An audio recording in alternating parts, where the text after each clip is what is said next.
Welcome to Two Bears Podcast. This is June 2025. This is the first of 3 episodes.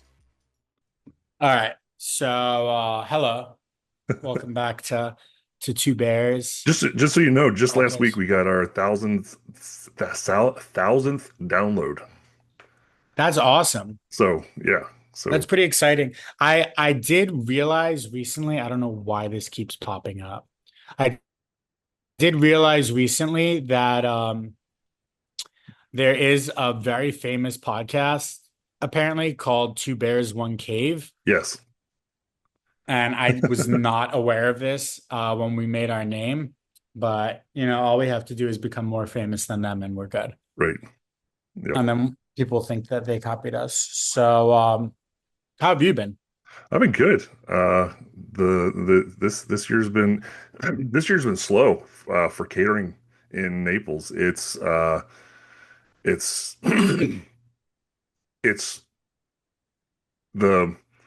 the way someone explained it to me is the number of people that went through his doors this year is has increased by like 1/3, but they're doing 25% less sales. So it's like Naples is full of people this past season and no one was spending money. So it was for me, parties were down, and it wasn't until the very end when all of a sudden it's like picked up and I just had party after party after party. But usually during the main part of the season where you make bank, it was like really slow. Well, you said you're doing good, and then you said that it's doing really slow. So, are you doing really good because you don't have to work as much? And No, it picked up. I got to do like, I'm not going to just sit around and do nothing. So, yeah, I got to play with things, got to experiment and give other people ideas and that sort of stuff that I love to do. that's awesome. I currently am just sitting around not doing anything. Well, the thing is like right now you're doing that, but what were you doing for the last 2 months or 3 months? So for the last two and a half months, I was asked to consult. So an old friend of mine who was part of the Marigold's opening, the restaurant I was CDC at like 3 years ago, has a consulting agency, Right? consulting company. And he called me up and he was like, I got this friend in Chattanooga. He has this really cool hotel property. It's called the Hotel Chalet, and it is the historic Choo Choo Station in Chattanooga Right? is now a big property. In the middle, they have the original trains, the head of the train. I'm not sure what the The engine? terminology is. Is it the engine, the front Yep. car? Okay, so it's the Are engine. are you talking about we got the engine, then you have like the coal car, the fuel I'm car? talking about this thing. I just got a tattoo of it. It's Yeah, like that's the that, front. that would be the engine.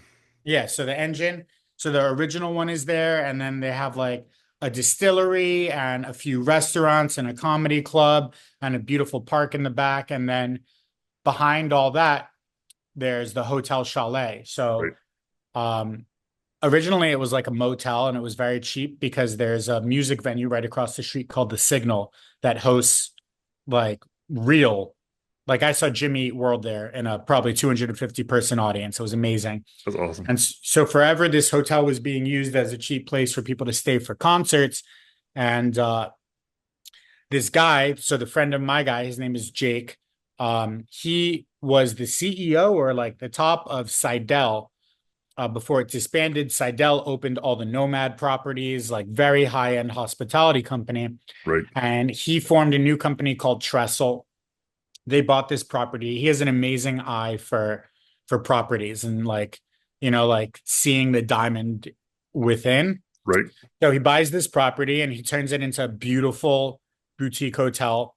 It's 100 rooms, including like 10 train cars, historic train cars that are retrofitted into suites. Right. Incredible, just gorgeous. And in the back, they have this restaurant called Elsie's Daughter. Originally, they had partnered with another operator to operate the restaurant. That relationship ended up terminating. And then they were going through chef after chef, and they just weren't getting what they wanted. So my friend calls me and he's like, "Can you go flip this restaurant? Like redo the menu, stabilize the team, hire people, retrain, find a new chef for them, etc. And I'm like, yeah, it sounds like fun. Right. I get there and it's gorgeous. Like I had no concept of what I was walking into. And it's gorgeous. And the restaurant is in tatters. I sat with the CFO and two of the accountants and had the worst meal I've ever had in my life. Right. They terminated the chef the following day. Zero overlap. Right. No, no time. Like didn't show me any systems, how they do inventory, nothing. And I had the GM, the task force GM was not my kind of person. We Right. did not get along. But for the first month, I really, really dialed in. I changed all the recipes, changed all the dishes. Um, After the first month, they sent in a guy named Andrew, who was part of that original team, Right. who I fell in love with. He's like you. He's like 6'5". He's Right. a 6'5" Kiwi. His wife is extremely successful hedge fund manager, and Right. he's been the executive VP of big hospitality companies for a decade. Right. He's a black belt in jujitsu. Like we just immediately were like, oh, Right. awesome. And so for the following month, we worked together to really turn the place around. We went from like a 3.8 to a 4.4, probably serving the best food in town Nice. in Chattanooga. And I come from fine dining, and they kept telling me that I had to dial things back and make it less complicated. So the mission was to make a menu with recipes that basically anybody could execute. Right. And I really fell in love with like how simple and beautiful the cooking was and how simple and beautiful the dishes were. So like the last dish I put on was a short rib ragu, Right.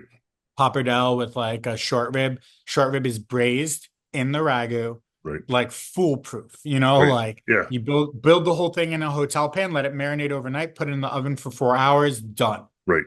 Um, they had this half chicken that was being served with plain sour cream underneath it and pickled red onions on top, and that was the whole dish. Wow. And I changed it to like a brined French the bone, so it looked pretty, Right. half chicken with a homemade chili crisp with like guajillo and ancho and a shitload of garlic. And I took the pickled red onions that were originally on top and I blended them into the sour cream and then passed it. So I got this like really intense pink, bright, tangy crema thing, Right. and that went under it. And that was the dish. And people responded really well to it. Um, I did.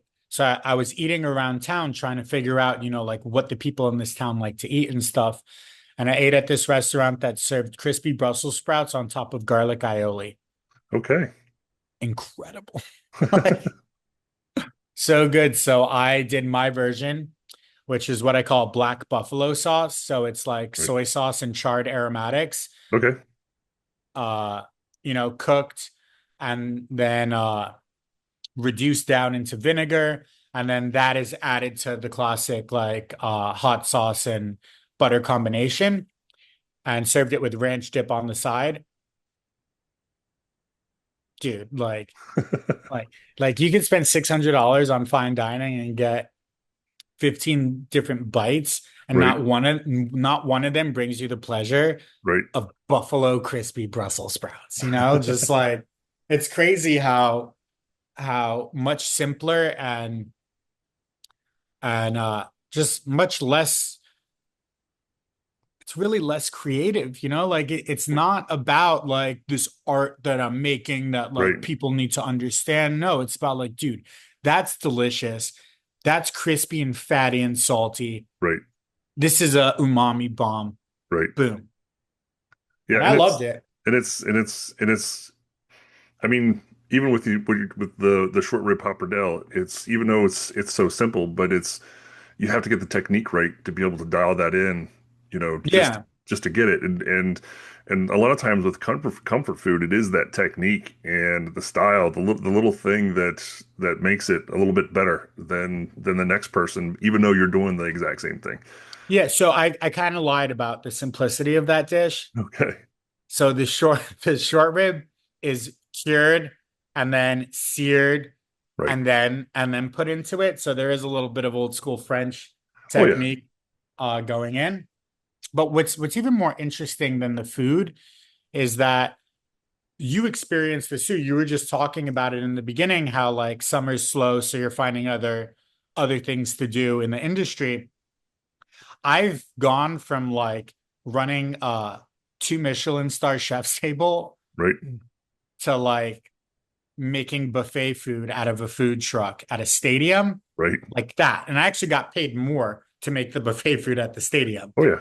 But like it's just such an up and down, especially if you're not salaried into a standard position.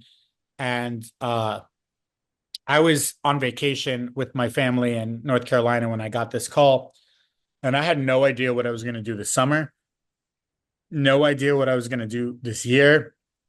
I have now a 4 month old baby, but at that time I had a 2 month old baby, Right. and I had no fear. I was like, it's going to be fine. I've been like surfing the industry for the past 3 years Right. and doing fine. And his friend who has a company Right.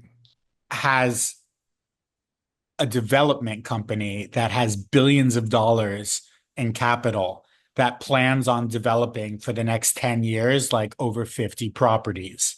Right.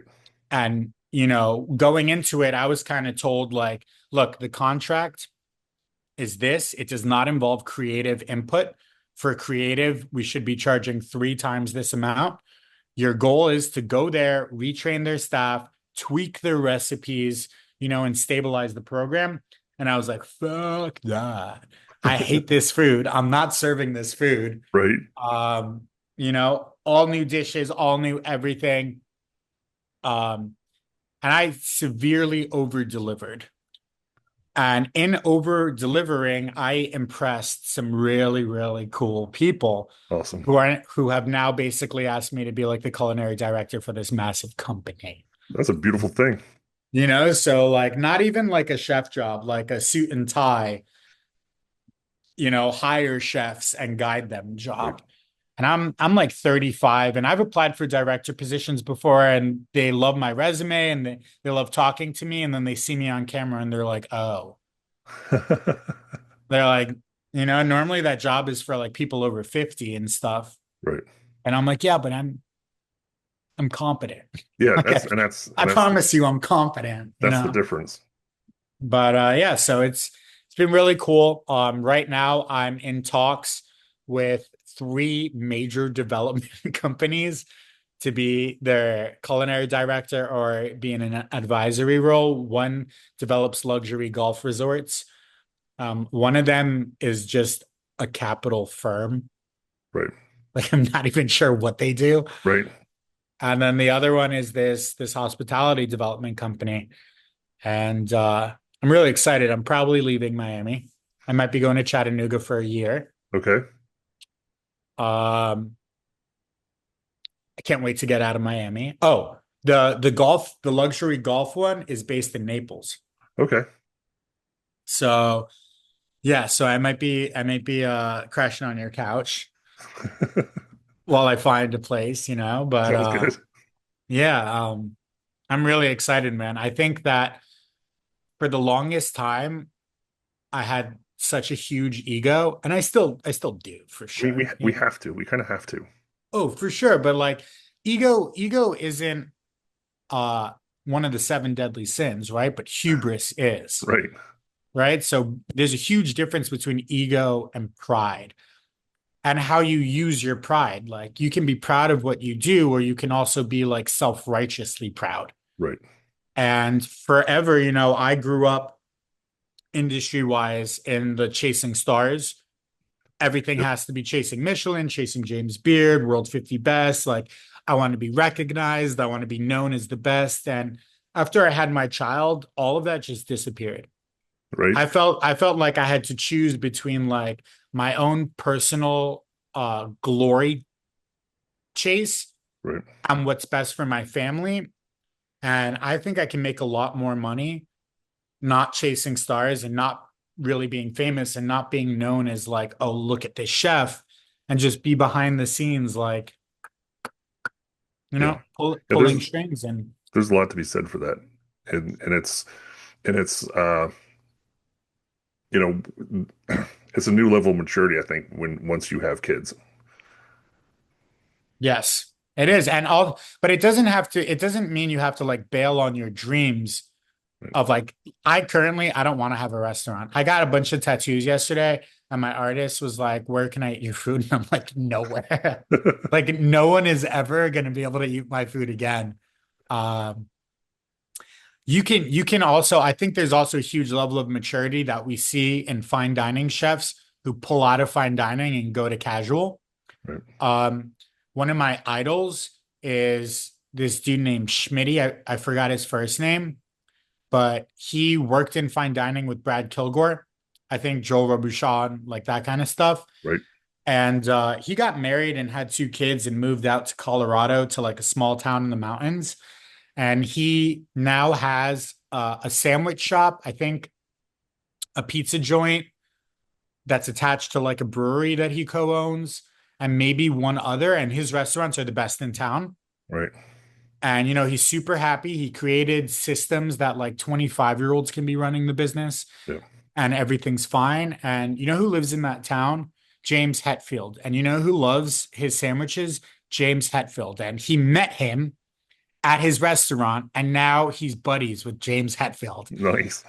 And like I saw this 6 years ago when I was driving to Aspen with Brad Kilgore, and I was like, dude, this is what I want to do. Like you don't have to be world 50 best. This dude found a small town and gave them three of the best restaurants they've ever seen. And Yeah, and it's I think about I used to live in Vermont, and there's a lot of those kind of stories in Vermont where you have people, chef here, chef there, chef here. They move to Vermont, open up their own little place, and it's kind of having your own little paradise. You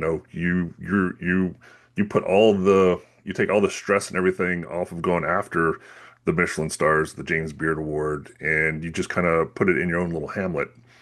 And from there, you're cooking your own food, and you don't have to worry about other people's expectations. It's your food.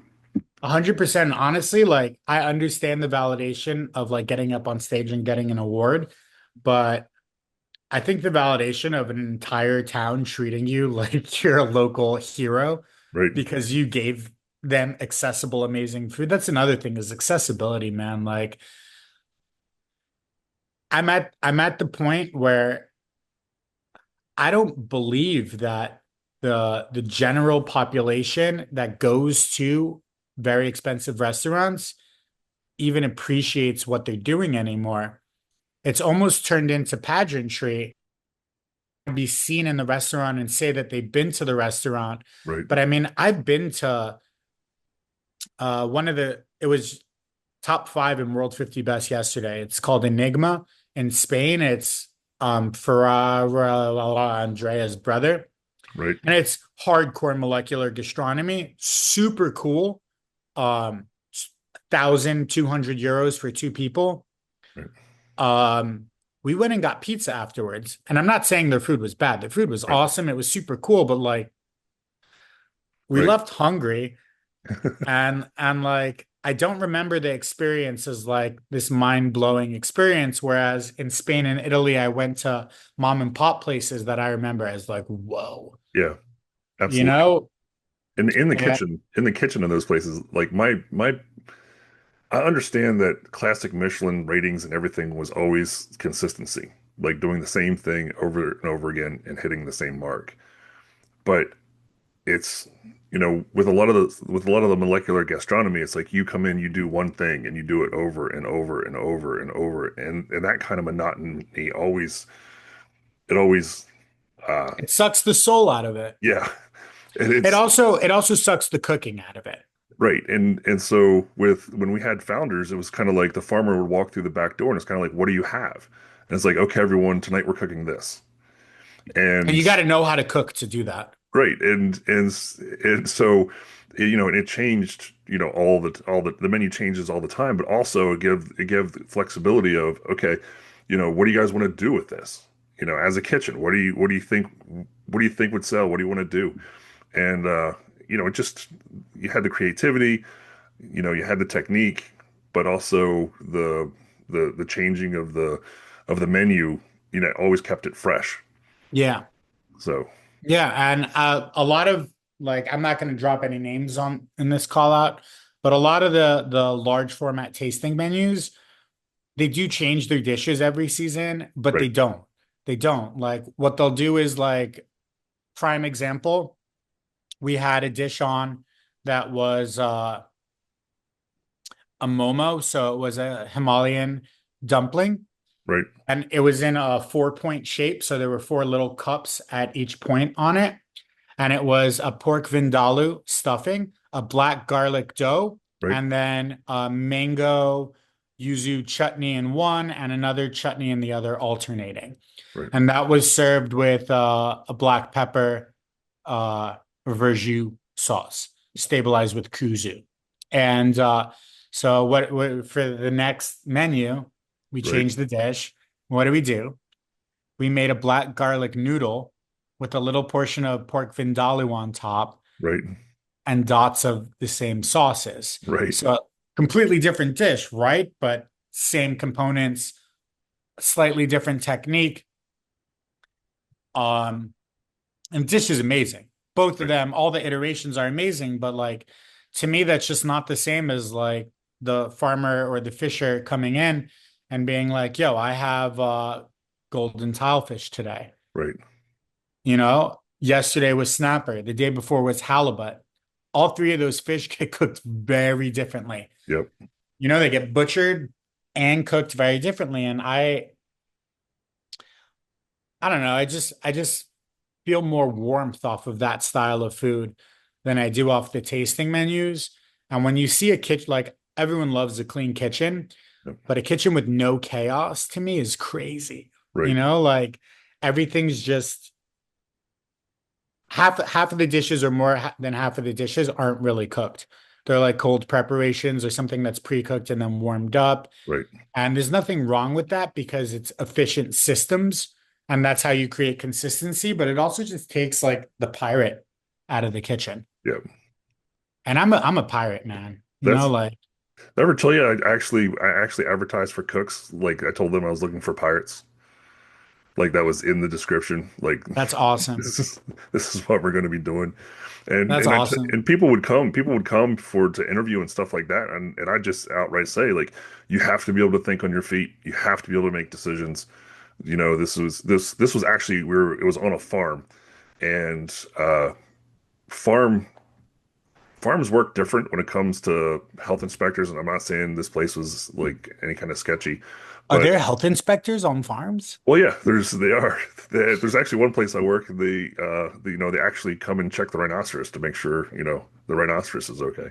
Dude, that rhino is the first animal that's ever hated me. Oh, it hates me. Hates me. Like it Like sees me. animals love me. That rhino do not love me. Its tail curls up, and as soon as you see the tail, I was like, I'm leaving. But it loves your daughters, right? What's that?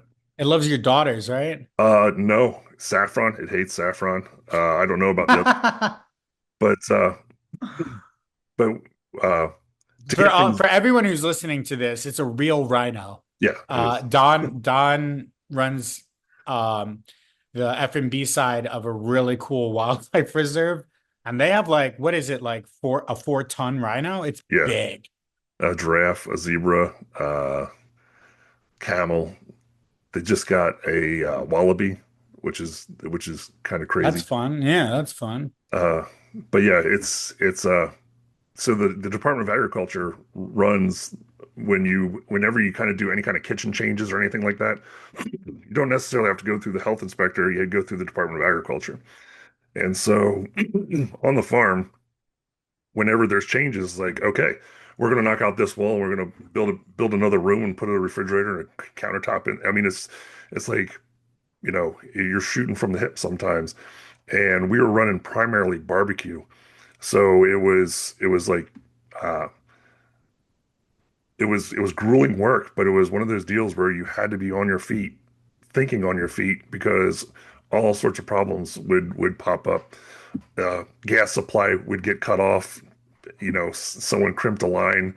You have to fix that in no time, just to keep the ball rolling. But yeah, there's I think pirates and cooking kind of go hand in hand. So do felons. Yep. So like in the modern scape of hospitality, going back to what I said before we were recording, a lot of chefs come into the industry very young and they watch The Bear, they watch Chef's Table. I got in on Chef's Table too, and a lot of the people who are coming in now are more like hipsters and artists and much more clean cut, cooks than what I grew up, Right. like cooking with. And there's no problem with that. There's no problem with felons. Like I really don't care. But like at the property I was at, I had this guy come in for an interview on my first day. He had been scheduled by the prior chef, and I liked him. He had cauliflower ears, and I Right. was like, "Oh, I see your ears. You're hired." Like Right. I know you can work hard. And the GM calls me and he's like, "Oh, something came up on this dude's background check. I don't know if you can hire him." And I literally was like, "Dude, if I didn't hire people who had iffy background checks, I would Right. be cooking alone." Yep. Like give them a chance. Like the kitchen is a place where people who are kicked out from society or like have had a lot of issues, like they find the work that we do in the kitchen to be therapeutic. Absolutely. I'm like, I'm not taking that away from anybody, man. Like, I support anybody trying to turn over a new leaf or, just trying to do something for themselves or their family to make a life better. Although I did have one cook who was in prison for cocaine and stabbing somebody, and I he don't know if that's was good kitchen material he because he was they have access to cocaine and knives in the kitchen. right. So he was brought in as on work release. So the guy who owned the restaurant got a tax break because he had a felon on his payroll. And I just remember one day I'm sitting there, I'm working expo, and I call for a cheeseburger. When I call for the cheeseburger, the guy's name's Mark. He sits there, he's like, what? I was like, I need that cheeseburger. He goes, you didn't say cheeseburger. I was like, it's a cheeseburger. I need the cheeseburger. And And he he's just like, rips a line and throws a knife at you, well, I mean, he's like standing there with a knife, like a foot away from me. like posturing. And I'm like, Mark, it's a cheeseburger. Just throw some cheese on the burger, steam it, and give it to me. And it's like he wanted to argue if I called it right or not. And I'm just like, all I need is a cheeseburger. But yeah, That happens a lot. he was, yeah, anger management class and stabbing people, put him in a high pressure situation with a knife. Didn't seem like a very good idea to me. How long did he last? He lasted probably about, it got to the point where it was kind of like, Tommy, I know you get a tax break for having the guy, but he's a real liability in the kitchen. Yeah. Uh, so we had to let him go. My recent guy showed up the day after I left. I don't know if I'm allowed to say any of this. I am. There's no names or anything, right? Right, Showed up tweaking. Not he wasn't even scheduled, and right. he came onto property, passed out in the bathroom. They gave him another chance, and the second day he came back, they caught him on camera getting vodka from one of the bartenders. Oh, well, we had But I gave him a chance, and I love the dude. yeah. He's I mean, great. and He's a that's great dude. He's one of his best friends passed away recently. He relapsed. right. Um, I had one cook. He was barely, I want to say he was barely 21, maybe, had 400 felonies. He was I want to say 14 or 15, and he was in like a U-Haul type thing, and uh the guy was driving, they got pulled over, they searched it and found a whole bunch of guns and stuff in the back. And so he got, for everything that they found in the back, he got dinged with a felony. And so it's like, so here you have a kid who's like 14, 15 years old, has 400 felonies. You know, what options does he have? Like Chill, chill, chill. where's he going to work? POH, POH. So, Yeah. but Yeah, it's fun. it's one of those things like he came up to me and he was very honest about everything. And I was like, listen, I know how parole officers work. I know how they can, uh, they can jerk you around a lot. So just know that we understand your situation. And if your parole officer calls you in for meetings and stuff like that, you're scheduled for work, just let me know and we'll work around it.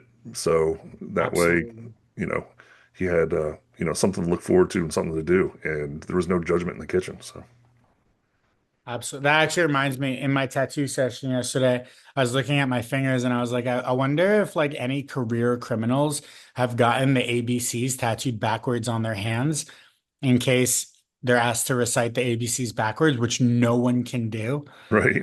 And you just stand there and you're just like Z like but going back to something you're talking about before we derailed into criminology. Um I feel like barbecue, like real barbecue and smoking, Right. is every chef's like end all be all like goal. Like I would love so there's a lot that can happen in a kitchen, between all the different heat sources, fires, ovens, fryers, steam, etc. But there's something about barbecue and smoke and how deep of a relationship that you have to have with the fire, the smoke, and the product. Yep. That like I'm sure there's smokers out there that can maintain temperature. They're probably thousands of dollars because every smoker I've ever worked on has Right. no regulatory system. And it's like open this and open that to increase and decrease airflow. Right. And that's all you got. And it's That's just you and the coals. so I went from a pretty large offset smoker, and we were building out a local grocery store, and they wanted to put a smoker in there, and we put in what was called a Southern Pride. They make, I mean, it's like the Mercedes-Benz of smokers. I'm It's gonna look it up as you're talking. and it's one of those things where it's like when you go from like cooking on an offset or any kind of rig like that to a Oh Southern wow. Pride or something similar, it literally takes all the guesswork out. Just so you guys know, the Southern Pride I'm looking at, one of them is $20,000 and one of them is $36,000. Yes, they're they're expensive. And but it's one of those things where you put your product on and throw your wood in the little hopper, hit the button and walk away. And as long as you keep it clean, you're going to have consistent product. And I look at that and I'm just like, that's cheating.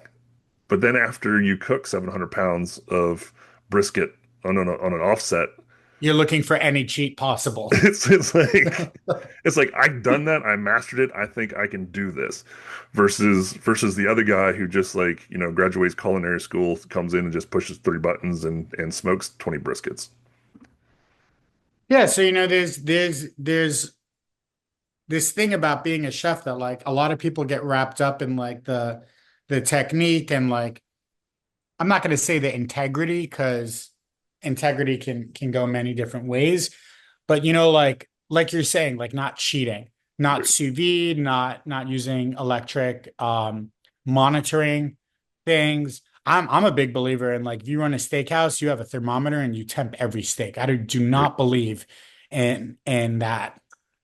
Oh, it's no, I don't believe in that, right, like it's everyone's hands different, it's just yeah, crazy. But in the end of the day, as a chef, you are running a business and consistency is key. So, right, if you have the $36,000 to spend, I don't know how many briskets you have to sell to get that back, I'm right, gonna say it's probably let's $36,000 where you spend like 250 on a full brisket, 250 to 300 on a full brisket. and then that full brisket probably gets you like 50 portions, Right. you know? I don't know. You probably have to sell a generous amount of thousands Yep. of brisket portions to buy that back. But in the end of the day, that's how you get perfect product every single time. Yeah. I don't know, man. I don't know. Now, in the position I'm in now, I look at that and I'm like, hell yes. Yeah. But it's like I said, Like it's like eliminate all human error I've done possible. the barbecue pits. I've done the offsets, all that. Like I know how to do it. I can hit a product, like I can get it, I'd say good 95% of the time. And so I don't feel like I'm cheating if I'm going into something that's automated. How long did it take for you to get to the level where you felt like you were like pit master? I mean, if I say it probably took about 2 years to really, So 2 years for you, who also happens to be very talented, to right. get to that level of consistent practice. To train a team of people to do that would take more than 2 years. Yeah, it I'm would. like, you don't have that time. So just because you or me or anyone can cook something perfectly over and over does not guarantee that when you're on your day off, it's going to be happening. That's my most stressful time is my days off, not the days when I'm in the kitchen. I mean, I'm not technically contracted on that property anymore. And I look at the reviews and I send pictures of pictures in the reviews to the Right. chefs, and I'm like, more cheese. Like Yep. actually she didn't respond to me. I'm just gonna follow up with a nice little please. Thank you for listening to part one. Tune in next week for part two as we talk about our experiences with 12 tribes.